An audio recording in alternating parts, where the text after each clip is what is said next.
ای بابا چی شد؟ اینجا هم نداشت، چیکار کنم؟ این دهمین داروخونه است که رفتم. بابا آروم باشه 2 دقیقه. بهت گفتم وقتی اینجور جا پیدا نمی‌کنی من کیو میشناسم. همین الان بهش زنگ می‌زنیم کارت راه میفته. مادرم رو زنگ میزنم. ببین چی میگه. جانم مادر. الو سلام پسرم، خوبی؟ عزیزم دارومو گرفتی؟ شده باشه زیر سنگ هم باشه پیدا میکنم برات، خیالت راحت باشه.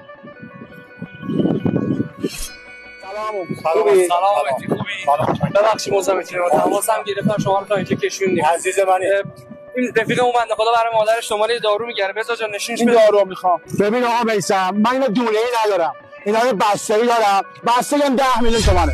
آقا مهدی تو رو خدا ندارم همچی پولیو، یه ذره من تخفیف بده. بذار مادر درد بکشه، به من ربطی نداره، من پولم میخوام. اصلا این چیه؟ برو امامزاده دخیل ببند. آقا مهدی دلالی مثل شما باعث شدن کسایی که پول ندارن مریضاشون بمیرن. باشه منم به هر قیمتی شده این پول رو ردیف میکنم. دارو بده. ببین داداش پول نداری دارو نخر. به من دارو. یه کارت بکش.